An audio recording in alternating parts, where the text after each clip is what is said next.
This British father of four did the unthinkable on Facebook Live. So this is Paul David Hilton. He was 34 years old, and on April 30th of 2022, he started a live stream on his personal Facebook account. Now, to everybody that knew Paul, he seemed like one of the happiest people around.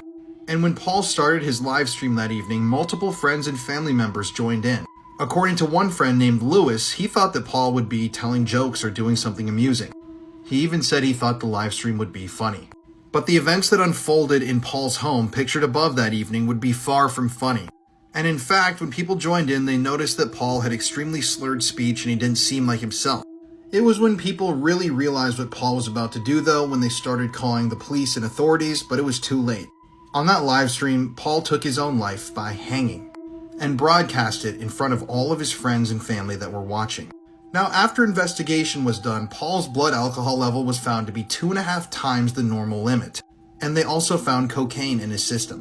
Those extremely close to Paul knew that he had struggled with mental health issues in the past, and that even recently, the year before, he had been referred to an addiction counseling center. But it seems like his struggles with drug abuse and mental health really got the best of Paul when he decided to live stream his own unaliving on that evening. A murderer is still on the loose in Dorset. It was May the 3rd, 1986. Sandra Court was a 27-year-old insurance agent. She'd actually been planning to leave her job and move to Mallorca to work as a nanny.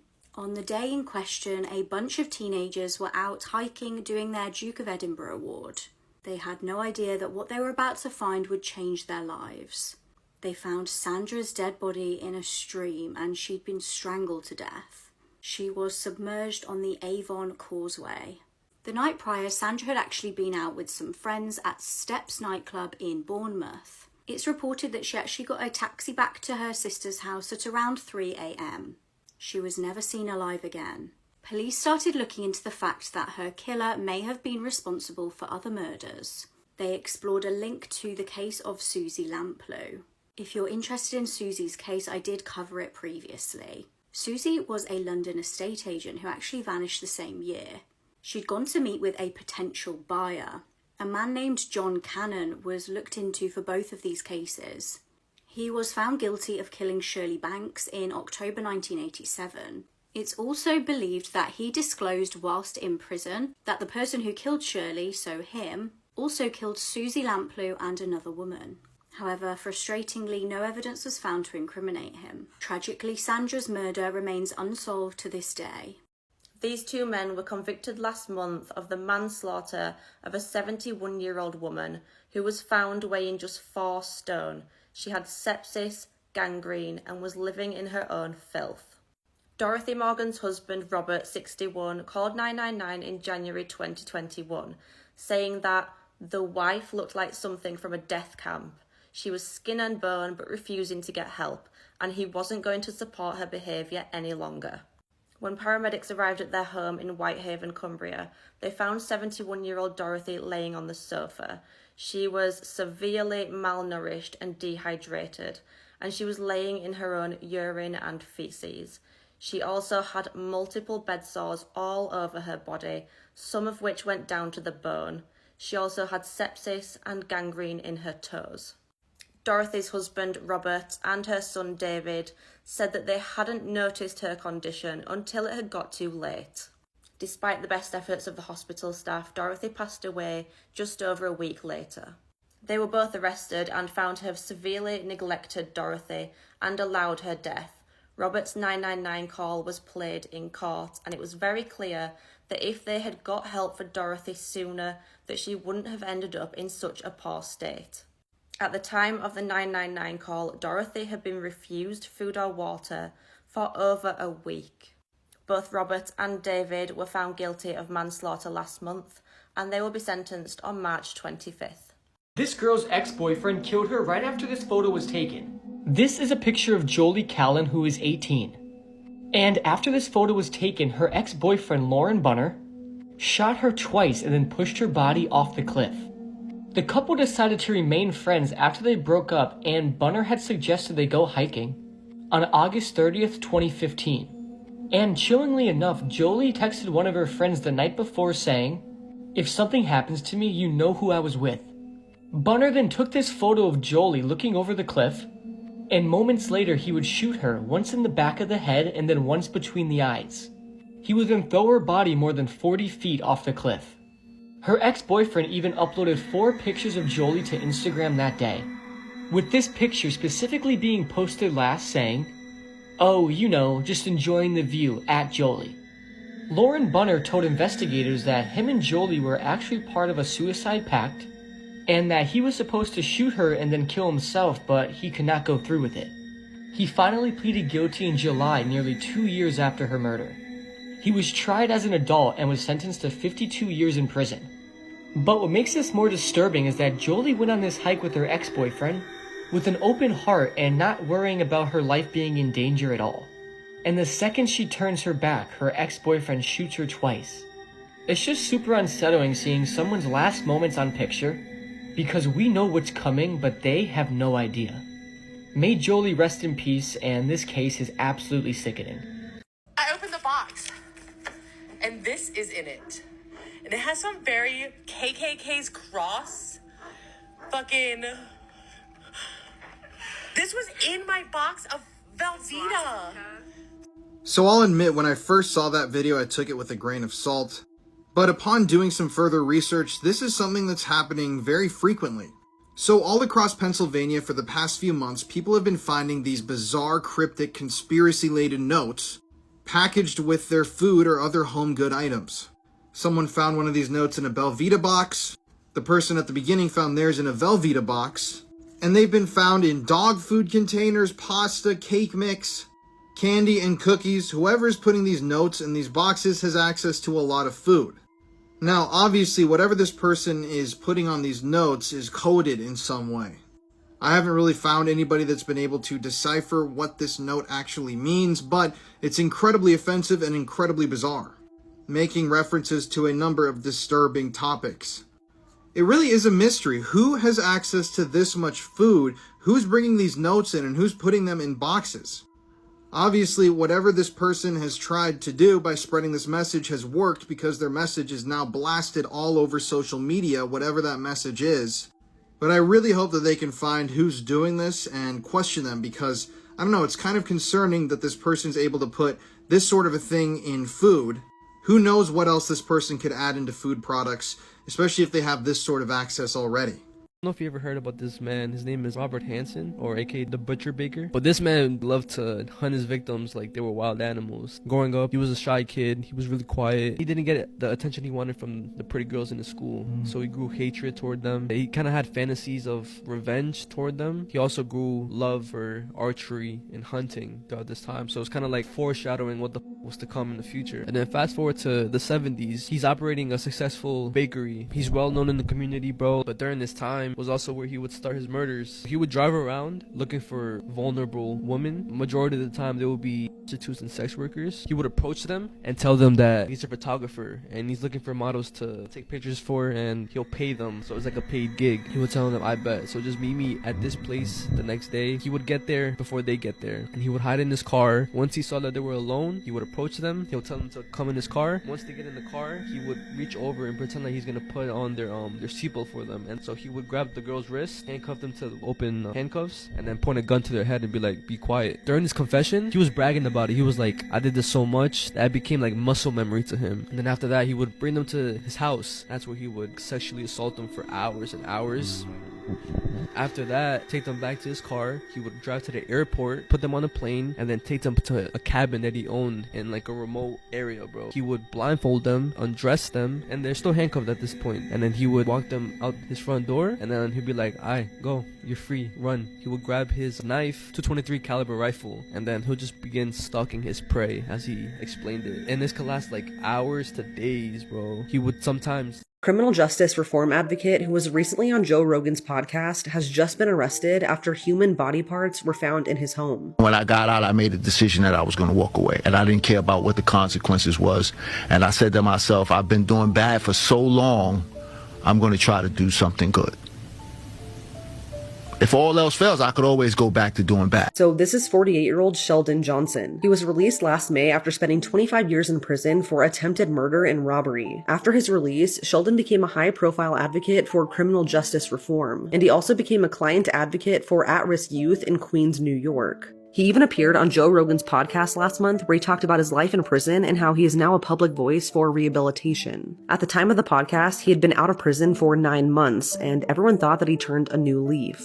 But last Tuesday, NYPD were called to a Bronx apartment to conduct a welfare check after neighbors heard 4 gunshots and someone yelling, quote, "Please don't kill me, I have a family." The apartment belonged to 44-year-old Colin Small, and when police arrived, they found a headless torso in a blue bin inside the apartment. Also inside the apartment was Sheldon Johnson, and he's now been accused of fatally shooting Colin and then dismembering his body. Authorities then went to Sheldon's home in Harlem and found a human arm, legs, and a head with a gunshot wound stored in his freezer. Sheldon was also caught on surveillance footage going in and out of Colin's apartment multiple times wearing different disguises, including a blonde wig, and at one point was carrying a large blue bin, which is what Colin's torso was found in. As Sheldon was arrested last Thursday, he yelled, "I'm innocent," but he's since been charged with murder and concealment of a human corpse, amongst other charges. He's being held without bond, but has since pleaded not guilty, and I can't even imagine what Joe Rogan is thinking right now. Nobody knows what happened to these girls, and this is the last photo ever taken of them. 2 young girls posed for a selfie in front of the wild nature of Panama. The 2 girls are Chris Kremers and Lisanne Froon, Dutch travelers who were hiking a trail in Panama. They set off for their hike on April 1st at 11 a.m. Unfortunately, on April 2nd, they did not turn up for an appointment, and the parents of the girls stopped receiving the daily texts they had been getting in the past. On April 6th, the parents arrived in Panama along with a full police search. The forest would be completely searched and combed for 10 days, but nothing was found. 10 weeks later, a woman handed in a blue backpack. The backpack belonged to Lisanne, and inside were personal belongings including a camera and their phones. The phones had evidence of emergency numbers having been dialed only hours after the girls started their hike. But due to the lack of reception, the calls did not connect. Lisanne's phone died on April 4th, and Chris's phone would be turned on randomly between the 5th and the 11th of April, but the incorrect pin was entered or no pin was entered each time.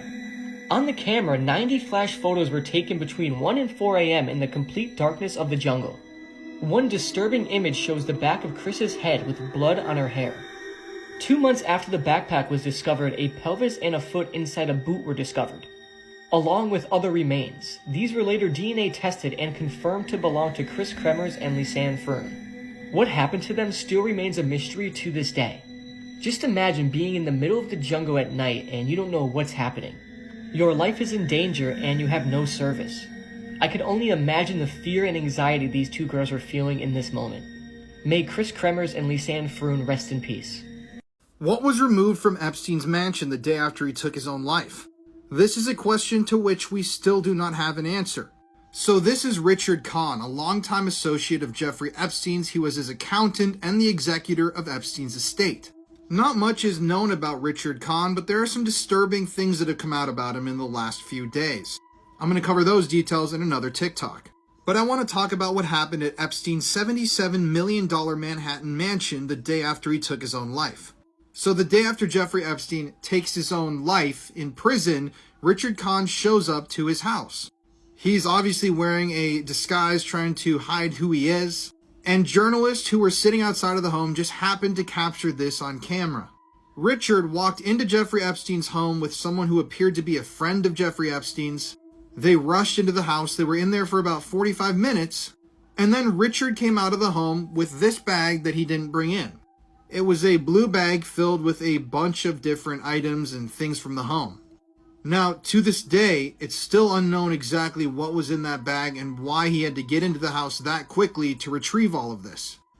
But it's pretty obvious that this guy was acting very suspicious. I mean, look at this. This looks like some sort of a disguise out of a movie. And to this day, it's unknown what he took out of the home. Being a guy that was so close to Jeffrey, that knew all of Jeffrey's secrets and helped Jeffrey run his businesses, I would assume that this guy knows a little more than he's ever let on to. And I really don't see people talk about this very much, but I'm just so curious as to what he removed from the house that day. Was it recordings of celebrities and politicians? Was it the lost Epstein tapes? Was it evidence that could incriminate his whole ring of co-conspirators? I guess that's just something we will never know.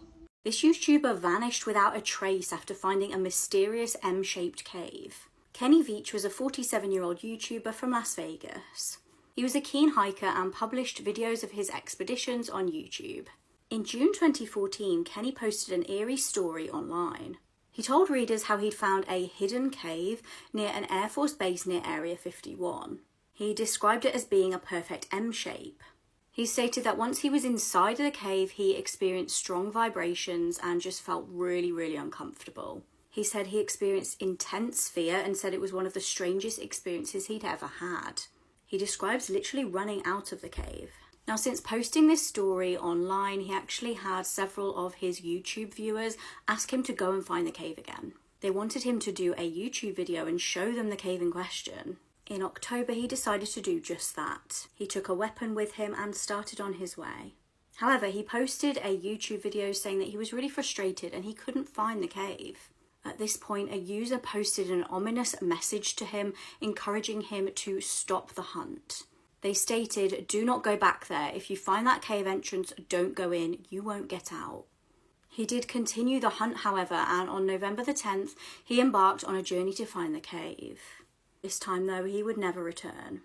His girlfriend rang police to report Kenny missing when he failed to come home. Huge search teams were deployed and, unsettlingly, his car was found abandoned.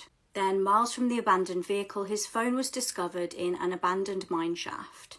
Frustratingly, the search for Kenny proved largely fruitless. Some theorized that he may have unalived himself, but his family and friends disagree.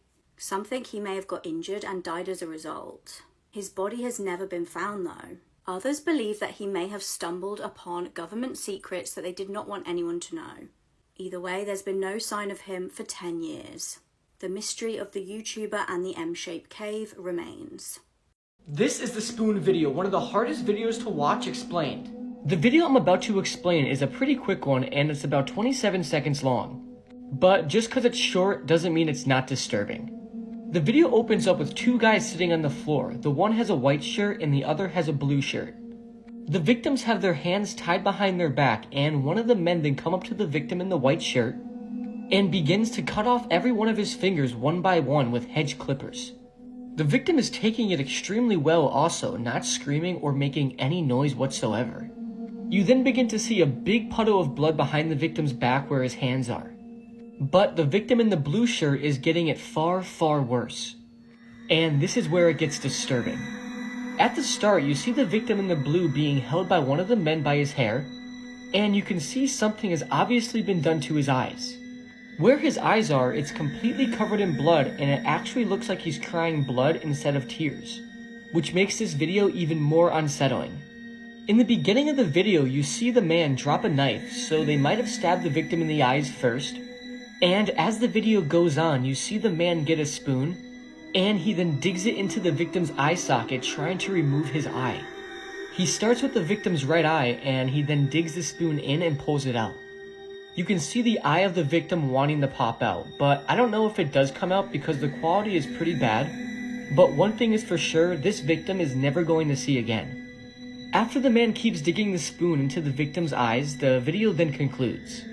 But the worst part about this whole video is that they let these victims live. And who knows what else they did to these guys. Some sources even say that the cartel made them fight after the video. This is absolutely brutal, and can you imagine getting tortured and having your eyes ripped out, and that being the last thing you ever see in your life? He probably replays this whole situation in his head on repeat, and his PTSD has to be insane. Never go searching for this video because it's definitely one of the hardest watches, and luckily it's extremely hard to find. There's a lot of shit on P. Diddy being connected to a lot of people's deaths. So recently, there's been an investigation going on and the theories that P. Diddy has connections to Michael Jackson's death. No way. And it's known that he hates the industry. There was a video of him at an award ceremony. They tried to fuck up his career because Michael Jackson basically owned over 50% of Sony Records. These guys work really hard at their craft. The companies take advantage of them. They never thought that this performer, myself, would outthink them. I own half of Sony's publishing, and I'm leaving them. They're very angry at me because of it, but How is this connected to P. Diddy, right? P. Diddy, he had a head of security, was a guy that any employees that P. Diddy has, if you ever get pulled over in California or in Miami, to call this guy, Fahim, and he'll take care of it. He'll make any problem, any police trouble disappear. So he has power in the police. Michael Jackson died in 2009. That guy, Fahim, in 2008, he graduated from college. He graduated with a bachelor's degree in real estate and business and had no experience in security or anything like that. So how is a guy who just graduated college the head of security already for Michael Jackson, the biggest music artist of all time? Because he was there at Michael Jackson's testimony, and he was the second person on the scene whenever Michael Jackson died. Because first it was obviously the doctor who was trying to... These are the Tylenol murders, one of America's greatest mysteries. The Tylenol murders are a series of poisoning deaths that occurred in the Chicago area in September 1982. The case remains one of the most infamous instances of product tampering and led to significant changes in the packaging and marketing of all over-the-counter medications. In the early days of September 1982, 7 people in the Chicago area died after ingesting extra-strength Tylenol capsules that had been tampered with. The victims ranged in ages from 12 to 35, and their deaths were initially attributed to cyanide poisoning. The tampering occurred after the capsules were manufactured and before they reached the store shelves. An unknown person or persons had removed the Tylenol capsules from their original packaging, added cyanide to the pills, and then placed them back into the packages. The tampered bottles were then placed on store shelves for sale. The discovery of the poisoned Tylenol capsules led to widespread panic and fear. Authorities warned the public not to consume any Tylenol products, leading to a massive recall of over 31 million bottles of Tylenol capsules. Other pharmaceutical companies also pulled their products from shelves even though they had not been tampered with, due to concerns about copycat crimes. Law enforcement launched a massive investigation into the Tylenol murders but struggled to identify the culprit or culprits. The tampering appeared to be random and no connections were found between the victims. The perpetrator had seemingly contaminated Tylenol bottles at various locations. The media coverage of the Tylenol murders was extensive, and it had a lasting impact on public perception of product safety. The incident resulted in changes to the way companies package and seal over-the-counter medications to ensure the safety of consumers. No one has ever been charged or convicted in the connections with the Tylenol murders. However, the case prompted Congress to pass the Federal Anti-Tampering Act in 1983, making it a federal offense to tamper with consumer products. The Tylenol murders serve as a chilling reminder of the potential dangers of product tampering and the importance of stricting security measures in the manufacturing and packaging of consumer goods. The victims' families and the public in general were forever changed by this act of intentional poisoning, and the case continues to be a cautionary tale. This 60-year-old grandfather was murdered while playing Pokemon Go by an armed security guard. So this is Jiansheng Cheng. He was a grandfather who lived in Virginia, and he used to play Pokemon Go with his family members to connect with them. His family members said he played this game exclusively to get closer to members of his family and spend time with them. So on the night of January 26, 2017, Jiansheng was driving through a neighborhood, and he entered private property which belonged to a community clubhouse.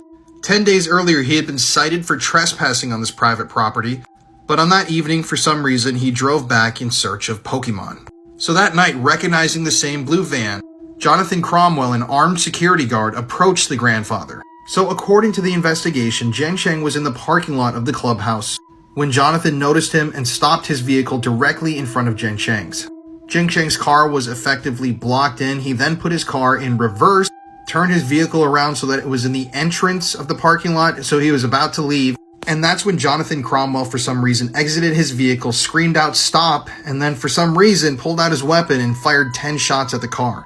For some reason, Jonathan fired several rounds through the side window of the van and then went to the windshield and fired directly at Jiansheng through the windshield. The grandfather was hit 5 different times and died on scene. Now, this was tragic news for the community, and people saw this shooting as totally unneeded and unwarranted. But when they'd learn the full truth of the situation, people would get pissed. So Jonathan had lied and said that Jiansheng tried to ram him with his vehicle, which didn't happen. And he was originally charged with second-degree murder, but after new information came out, this charge was upgraded to first-degree murder.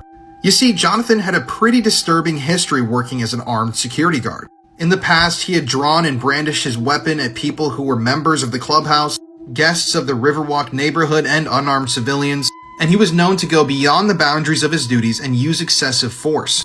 This use of excessive force had actually gotten him fired from an employer in the past as well. So eventually in 2019, Jonathan Cromwell was found guilty of murder and he was sentenced to 30 years in prison.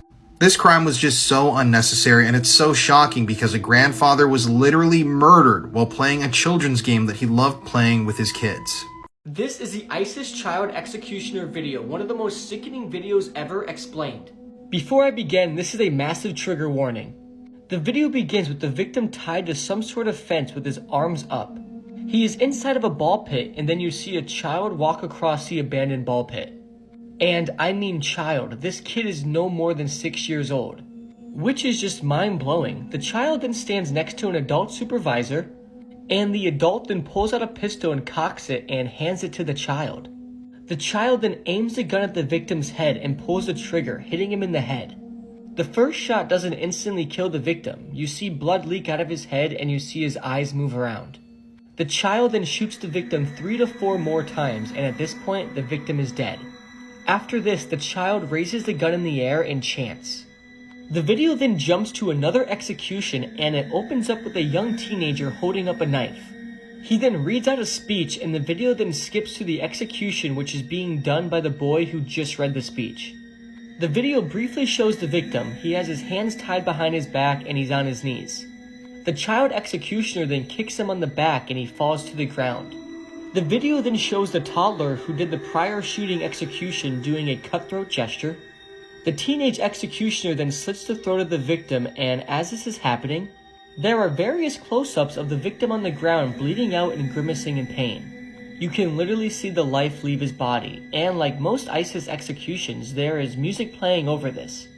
But you can briefly hear the victim making noises and the child slitting the throat. One thing I want to say is that these ISIS execution videos are shot in extremely high quality, unlike the Mexican cartel videos, which makes them very clear and disturbing. You almost have to remind yourself that it's real people because it literally is movie quality. This is by far the worst ISIS video out there, and not because of the gruesome nature, but because the killers are literally kids. The kid on the screen right now who did the shooting execution is literally a 6-year-old boy. I can't imagine the brainwashing these kids went through that ISIS done to them. And whatever you do, please never go searching for this video. Some disturbing new allegations have come out about Epstein. So obviously for a long time there were rumors floating around that Epstein had tapes of celebrities that he interacted with assaulting minors. Now obviously these tapes would be very damning for people who were involved in them. Obviously actors, celebrities, politicians would be on these video recordings or audio recordings assaulting minors. Well, in 2016, this woman, Sarah Ransom, a victim of Epstein's and Ghislaine Maxwell's, claimed that these tapes existed. She claimed that these tapes involved Prince Andrew, Richard Branson, Bill Clinton, and many other celebrities and politicians engaging in acts with minors. Now, obviously, this is something that we know Epstein did. He recorded a number of private spaces in his residences, and it's pretty well known and theorized that Epstein was gathering all this information and recordings to have as some sort of a blackmail against the powerful people he interacted with. Well, in 2016, Sarah Ransom claimed that these tapes actually exist. But then shortly afterwards, she retracted her claim. At the time, saying that she had invented this Epstein tape claim to just shine light on Jeffrey Epstein. But earlier this year on national news, Sarah came forward and said that her initial claim was true. Sarah, who was a victim of Ghislaine Maxwell's, actually stated that yes, this was true, the tapes did exist, they had celebrities and politicians on them, and then at the time that she made her first comment on this, Ghislaine Maxwell and her entire family had threatened to kill her if she kept talking about it. So Sarah Ransom is actually closely tied into the whole Epstein story. She's claimed that Epstein assaulted her up to 3 times every single day when she was around him, and that she had been lured and trapped in this deceptive sex trafficking ring by Ghislaine Maxwell. Now that obviously leads to the question, what happened to the tapes? Now I would assume that when authorities raided Epstein's residences, they took everything that he owned into their possession, and they scoured his entire footprint across all types of media and social platforms and everything. They would have found these tapes. but there's been no public acknowledgement that they exist from any authority. I think all of this doesn't really make sense. I think there's a reason why they've never been released or even talked about. They might be protecting some people, but yeah, I mean, I totally believe that this could and probably is true. This woman warned that she was being followed and then completely vanished. It was June 2020 in Cape Coral, Florida. Lauren Dumelow was 29 years old. She was a kind and loving mother to her 5-year-old girl. Now, she was unemployed but was seeking employment at a local sandwich shop. It was the morning of the 19th of June that year, and her boyfriend Gabriel was about to leave for work. It's reported that Lauren said goodbye to him at the door around 6 a.m. Now, Lauren actually had quite a nice morning routine. She would go to a park and meditate and then return home at about 8 a.m. A witness did report seeing Lauren headed home at around 8:30 a.m. that day. Her boyfriend got back from work that day at around 10 p.m. in the evening, and he noticed she had vanished. It was about an hour later that he decided to ring her dad. They spoke on the phone, and the dad and Gabriel agreed that Gabriel would ring the police and report her missing straight away. It was actually a full 2 days later when Lauren's dad spoke to police himself. He found out that a missing persons report had never been filed. Worryingly, when police actually started the search for Lauren, they discovered that a member of the public had found her shoes and bag by a tree in the same park. It transpired that Lauren had been struggling mentally. She'd actually been in a mental health facility the day prior to going missing. Concerningly, it also came out that she'd told her parents that she was actually pregnant very recently and had ended the pregnancy. Some people believe that this may have caused psychosis. Her dad found her randomly swimming one day and asked her why she was swimming, and she stated, "I was being followed, I was being chased." Something else that really strikes me as odd in this case is the fact that when the police had started searching Lauren's apartment, they discovered that Gabriel actually had her phone. The last activity on the phone was an outgoing call from Lauren to Gabriel at around 10:30 a.m. that day. Gabriel said that he never answered this call. So why and how did he have her phone? Cadaver dogs also indicated a smell in a van that Gabriel frequently used for work. Worryingly, he had a history of DV, and he was actually interviewed on a news channel and stated, "I'm worried and scared. Not scared because I didn't do anything, but I'm just worried that something really did happen." Lauren's case remains unsolved and she has never been found. This is Rolf Harris, one of the most disgusting celebrity pedophiles in Australian history. This story is really disturbing, so a trigger warning, viewer discretion is advised. So Rolf was a very, very famous figure in Australia. He often used instruments like the didgeridoo in his music, and he released a number of hit singles. That's how his career in media started. Soon enough, though, he elevated from music to TV, and he started hosting television programs. These programs included shows like Rolf's Cartoon Club, a show that was widely watched by children. Keep in mind, all these programs he was involved with were broadcast on BBC. And this guy was like mega famous. He was the first artist to play a concert in the new concert hall of the Sydney Opera House. And at some point in his career, he started painting. And in 2005, he actually painted an official portrait of Queen Elizabeth. I don't know how these guys with royal connections always end up being pedophiles, but they do. So ironically and disturbingly, at one point, Rolf hosted a television program for children called Kids Can Say No, which warned children between the ages of 5 to 8 about child SA and how to escape an attacker. Little did the producers know that at that same time they were filming that program, he was committing atrocious acts against kids. So it looked like Rolf was going to die a hero, up until Jimmy Savile was busted. Now, if you'll remember, I did a TikTok about Jimmy Savile. That guy was incredibly deplorable and disgusting. But as part of the same operation that snagged Savile, Rolf Harris was also captured. So in 2014, Rolf Harris was charged with 9 counts of assaulting children between the ages of 14 and 16. And he was also charged with 4 counts of possessing or viewing CP images. Apparently, when detectives had searched his electronic devices, they found 33 indecent images of minors. And this was just the end for Rolf. Charges just kept being brought up, charges against children, teenagers, adults. And it seemed like throughout his entire life, Rolf had been steadily assaulting young women, even assaulting children without any sort of recourse. He was eventually convicted and shockingly only served 3 years in prison. And just this year in May, he died. I personally find it disgusting that so many times when I cover stories like this, these famous predators, even older people, get really light sentences, especially in other countries. And if all this really did happen, he should have been in prison until he died, but that's just my opinion. However, coined the phrase, "You can't make this stuff up," might have known the story of real-life boogeyman Albert Fish. A slight, elderly man with grey hair, no one suspected the kindly single father of being sadistic child murderer and cannibal. This is one of the worst Colombian cartel execution videos explained. This is Maria Viabla, and she was a 17-year-old girl who went missing, and immediately after this, her parents contacted authorities saying she had gone missing, which prompted a search. The authorities searched the farm she was supposedly supposed to be working at. However, authorities came across a gruesome discovery. They found a man's corpse missing his head, which proved Maria was in great danger. A video then started circulating online showing Maria staring blankly into the camera. She had her hands tied behind her back and was already beaten bad by her captors.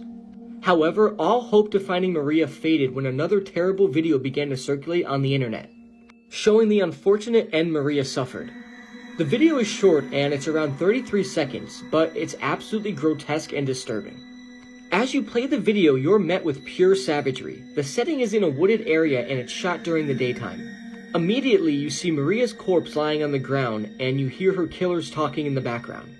The camera then focuses on her exposed stomach and you see a cartel member taking a knife that has a hook shape, cutting a vertical gash down her abdominal area. He slices in a downward motion from the top of her abdominal to the bottom of her stomach area.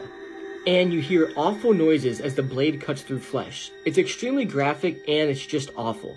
Maria's stomach and intestines are exposed and it appears the killer is trying to cut them out.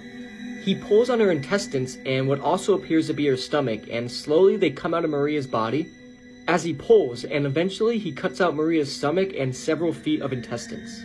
He then holds Maria's guts up to the camera as the other cartel members continue to talk. You then get a clear shot of Maria's body and it looks like the cartel member has completely disemboweled her. The killer then throws her guts on the ground and the video then concludes. How Maria was killed is unknown, but in the video you see lots of blood on her face and head, which means she might have suffered a head injury that killed her. The motive for the murder seems to be completely unknown, but people online suspect she was involved romantically with a suspected gang member. But that is not confirmed at all. Maria's body was found in a river in September 2022 and was returned to her family for a proper burial. The murder of Maria to this day is unsolved, and this case and video is absolutely sickening. Whatever you do, never go looking for this video, and hopefully this explanation was enough to make you less curious. This girl vanished on a bike ride. The trail would lead police to a secret dungeon and a shocking revelation in court. It was summer 2016. Sierra Joaquin was a student at the University of Toledo. She lived with her grandparents in Ohio. She'd been dating her boyfriend Josh for 7 years. On the 19th of July, the pair spent a lovely afternoon cycling around the local area. Sierra's mum came home that evening and noticed that her bedroom light was off. She felt like that was odd, as she didn't know that Sierra was planning on staying out all evening. Her confusion then turned to panic when Josh rang her. He asked if she knew where Sierra was, and she obviously didn't. Josh said that he'd been calling and texting her and got no reply. They notified police and immediately started hunting for the missing 20-year-old. Now, Josh told officers that they'd been on the bike ride and then they'd parted ways and both gone off to their separate homes. This was around 6:45 p.m. Josh had a smiling Snapchat that he showed the police of them both on the bike ride. Officers then started to retrace their path and found something incredibly concerning. There'd clearly been a struggle in the cornfield. Sarah's bike was discovered abandoned and there was clear signs of a struggle. There was blood on the handlebars of the bike and there was also her sunglasses dropped on the ground. Interestingly, there was a screwdriver and a bike helmet covered in blood. Now, locals were questioned, including James Worley. He seemed very suspicious as he told them he'd broken down near the area on his motorbike and had lost his screwdriver and helmet. Police also noticed he appeared to have fresh marks, almost like self-defense wounds, on him. They searched his home and found something really unnerving. There was rope, tape, zip ties, handcuffs, and firearms.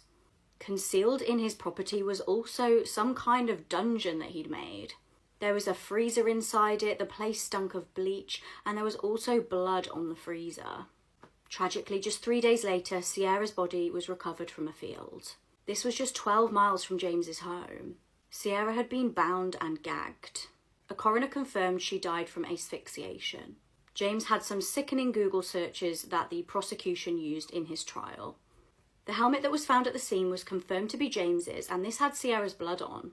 The prosecution stated that he'd knocked her unconscious, tied her up, and taken her back to his dungeon. He was found guilty of murder and sentenced to death.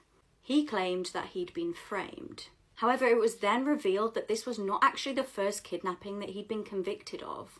In 1990, he kidnapped another woman who'd been cycling in the local area. This woman was called Robin Gardner, and he kidnapped her after handcuffing her and dragging her into his truck. Luckily, she managed to escape and break free and run for help. This man got both of his kidneys stolen, and this story is absolutely disturbing. There was a young man who was going to college, and he went to Las Vegas with his buddies for spring break. They were all having a good time, going from bar to bar and gulping down drink after drink. They stopped at one bar where a band was playing music, and pretty soon the friends were all laughing, singing, and shouting loudly. The young man had just finished another drink when a beautiful young woman came up to him and started talking to him. He was surprised and flattered at the same time. The woman seemed to be really attracted to him. So when she invited him to another party, he agreed instantly. Leaving his friends at the bar, the young man followed her to an apartment on the outskirts of the city. When they went inside, there was already a party in full swing. They continued to drink and even dance a little. Then the girl began rummaging around in her handbag and took out a small pouch. Inside there were 2 pills. She took one of the pills and popped it in her mouth. Then, with a smile, she offered the other one to him. Although the young man would never usually do drugs, he decided to try it out just this once. He thanked her, took the pill, and swallowed it. That was the last thing he remembered. The next morning, he woke up in an unfamiliar hotel room. Looking around, he realized that he was lying completely naked, submerged up to his neck in a bathtub filled with ice. Groggy and disoriented, he frantically tried to remember how he ended up there. He was confused, scared, and in a lot of pain. That's when he spotted a crumbled up note in his hand that said, "If you don't want to die, call 911. There was a cell phone sitting on a small table beside the bathtub. He picked it up and dialed the number, his fingers numb and clumsy from the ice. When the emergency service operator answered, the young man explained that he didn't know where he was or how he got there, but he was in a lot of pain. When he mentioned the bathtub filled with ice and the note, the operator seemed oddly familiar with this situation. She said, "Sir, can you do the following for me? Slowly and carefully get out of the bath and examine yourself in the mirror." The man then grabbed the towel rack and pulled himself up out of the ice. Looking over at the mirror, he saw that there were 2 9-inch slits on his lower back. When he described the injuries, the operator said, "You need to get back into the bath, sir. The paramedics are on their way. Do not move until they arrive." "What happened to me?" asked the young man nervously. "I don't want you to panic," said the operator, "but last night you were drugged. Someone removed both of your kidneys. There's a ring of organ thieves operating in the city. They harvest kidneys and sell them on the black market. They say the young man is currently in the hospital on life support machine awaiting a kidney donor to this day." Do not watch this video if you're home alone. When news of a serial killer on the loose spread, people were desperately calling the local security man to install security alarms on their homes. Little did they know, he was the killer. In January 1974, 4 members of the Otero family were murdered in Kansas. Their bodies were tragically discovered by the 3 older children who had been at school during the time of the murders. The killer took his next victims just months after this. He stalked and waited outside the home of young college student Catherine Bright. When she arrived home, he stabbed her and strangled her. He then shot her brother Kevin twice, but miraculously he survived. Kevin described the killer as having psychotic eyes. Intending to torment the local community, the mystery killer wrote a letter describing his killings. He left this in the public library and called a local paper to tell them where to find it. He stated he would kill again and named himself BTK, and no one knew what BTK stood for. He struck again in 1977. His 7th victim, Shirley Vian, was SA'd and killed while her 6-year-old son watched through the keyhole of the door. Now, shockingly, BTK at this point kept a sealed treasure chest of horrors at his family home. This is where he lived with his wife and children. It contained sick mementos from the crime scenes, including victims' underwear, driver's licenses, and pictures of him dressed up in the victims' underwear and reenacting the ways in which he'd killed them. Little did his family know that BTK, or Dennis Rader, was living a double life. His daughter described him as a strict Christian, and he helps keep the local community safe by installing security alarms on their houses. Now, business was booming as many vulnerable women contacted him to come and install security alarms on their homes amid the news of the BTK killer. When a neighbour was then killed by the BTK, Dennis reassured his family that they were safe. In actual fact, it was Dennis who had murdered the woman, 53-year-old Maureen Hedge, the night before. She was tied up and choked. In 1986, he killed his 9th victim, 28-year-old Vicky Wagirl, while her 2-year-old was in the playpen. In 1991, he committed his 10th and final crime. He broke into the home of 62-year-old grandmother Dolores Davis and killed her. He then dumped her body by a bridge. The panic died down and BTK wanted attention. It was now 2004 and he decided to send taunting letters to the media and police. He was actually caught by a letter he sent via floppy disk. Inside, police found data of a deleted file, and it was a document for the church. It was written by the church council president, Dennis Rader. A positive DNA match was found for Dennis under a victim's fingernails. He took pleasure in revealing that BTK stood for bind, torture, and kill. He also confessed to all of the murders. He was sentenced to 175 years in jail without the possibility of parole.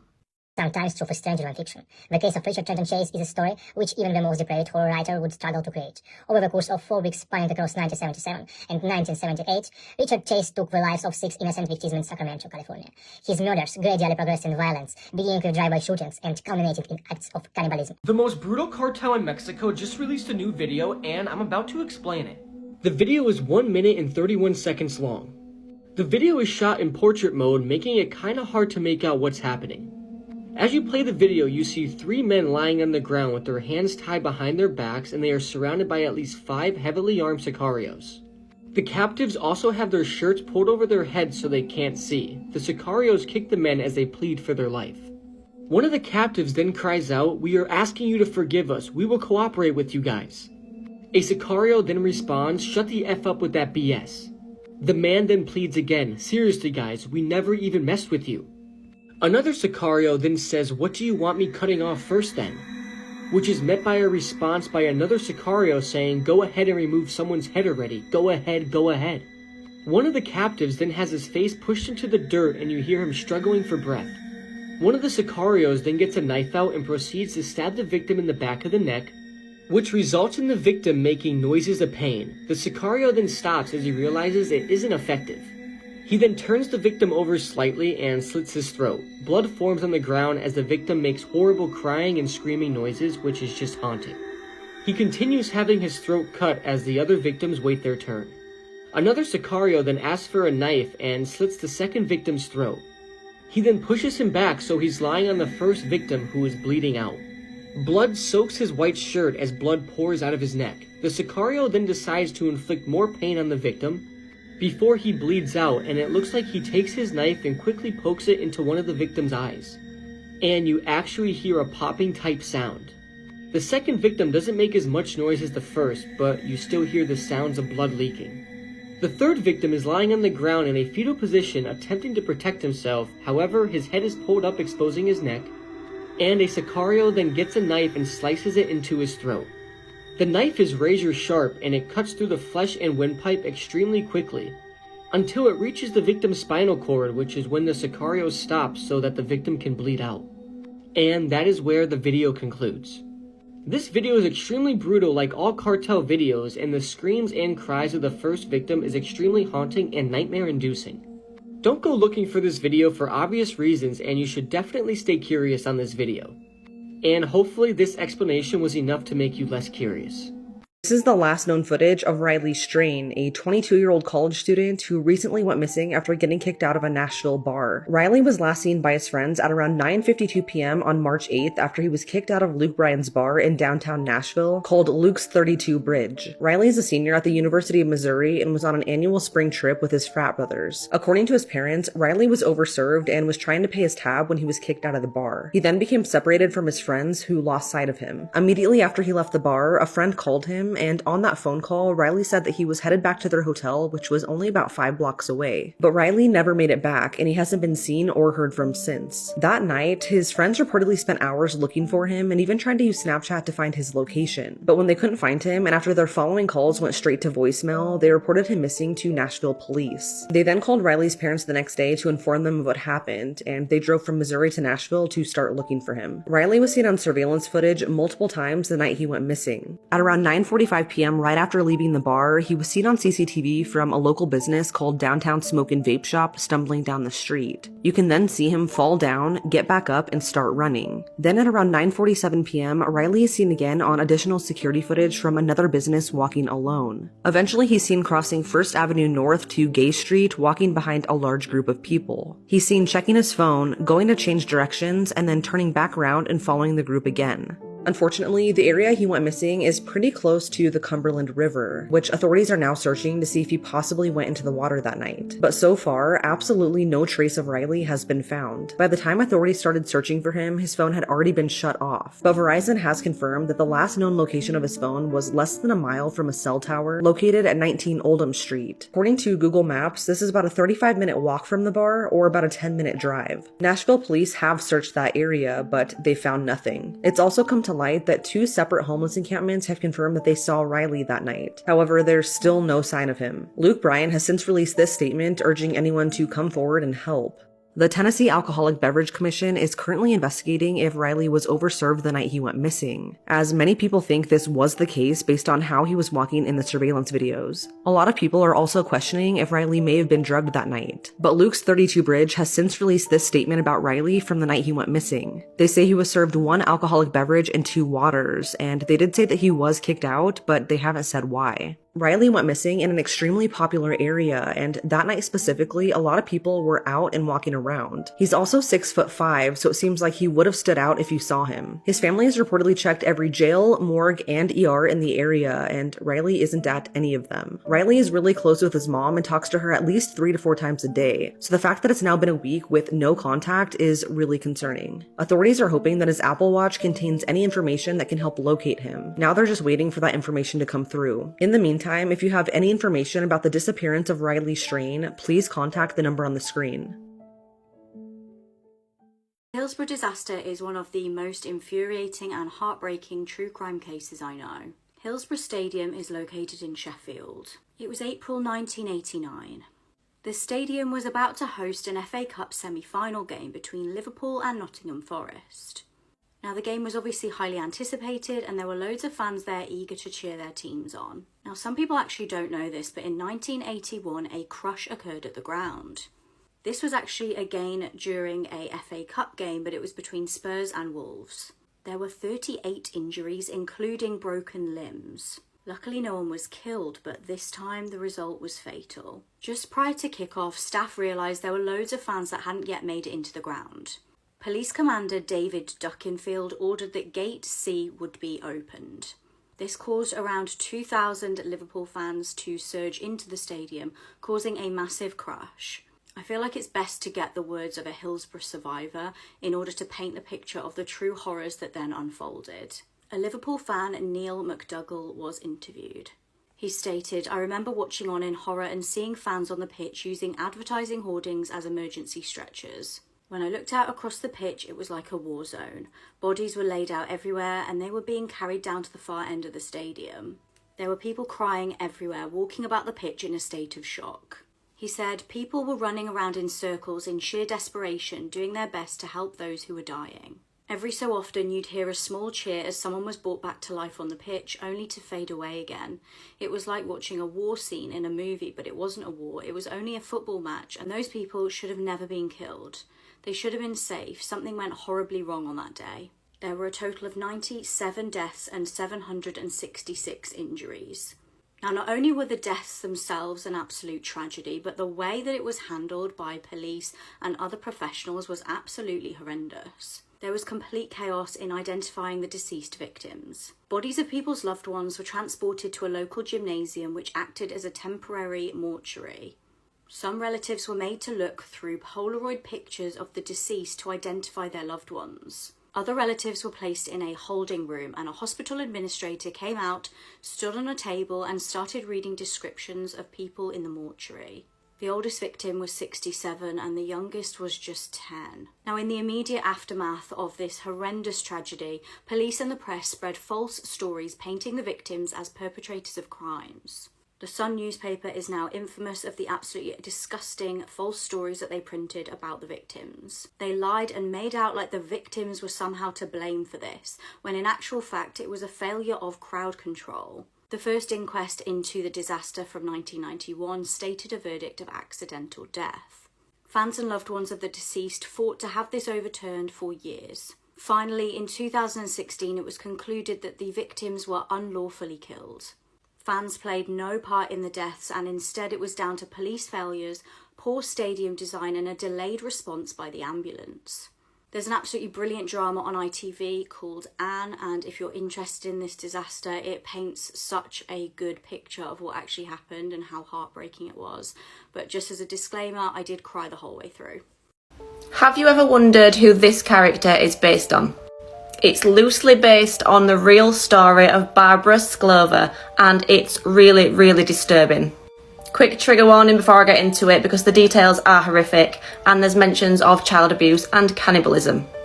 Back in 2006, Barbara was living in the Czech Republic. She suffers from a glandular disease that makes her appear smaller and younger than she actually is, and she managed to convince people that she was a 13-year-old girl named Annika, when in fact she was 32.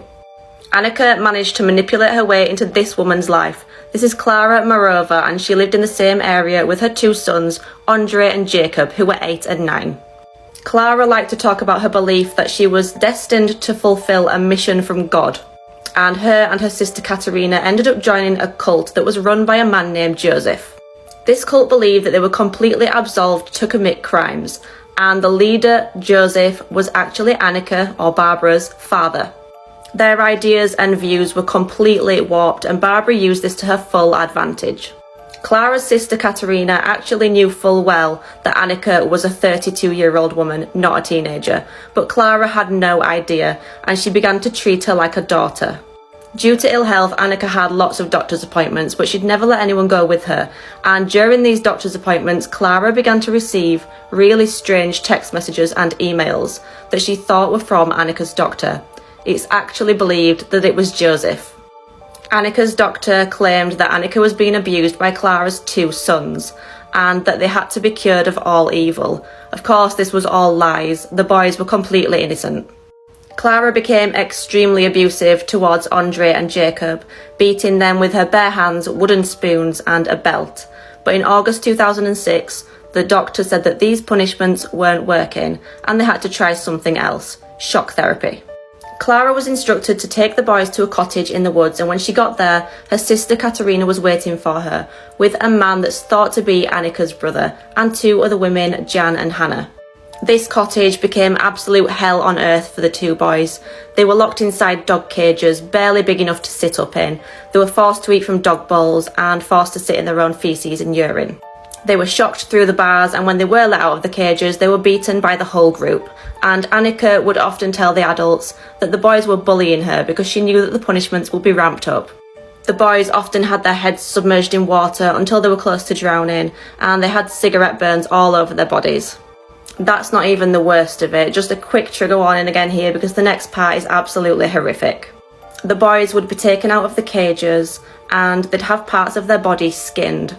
So Klara and the rest of the group would remove skin from their legs and their buttocks, and then they would eat it.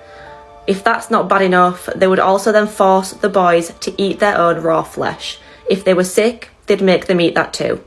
In September 2006, Klara decided to make Annika an official part of the family, and she adopted her.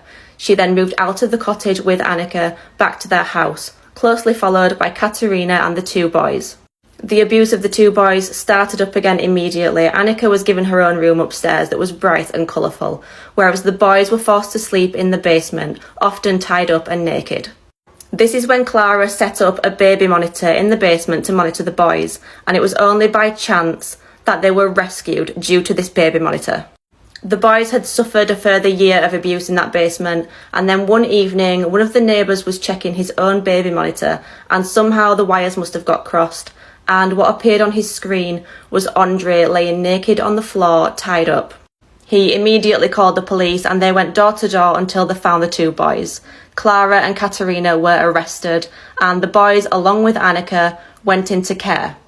This is when it was discovered that Annika was actually a 33-year-old woman, and it was too late by then because she'd managed to escape from the care home and flee to Oslo in Norway, where she began posing as a teenage boy. She was going by the name Adam, and she even enrolled in school and underwent breast reduction surgery and liposuction to appear more childlike. She was eventually found by the police and deported back to the Czech Republic, where she went on trial with Clara and Katerina. During the trial, all three women turned on each other and started to blame each other for the abuse. Barbara even went as far as saying that Clara and Katerina had abused her alongside the two boys, but the jury didn't believe her. Eventually, Katerina was sentenced to 10 years, Clara was sentenced to 9 years, and Barbara was sentenced to just 5 years, although she only served half of that sentence. Andre and Jacob recovered from the abuse after hospital treatment, and they were eventually adopted by an American family. Clara, Katerina, and Barbara have all since been paroled.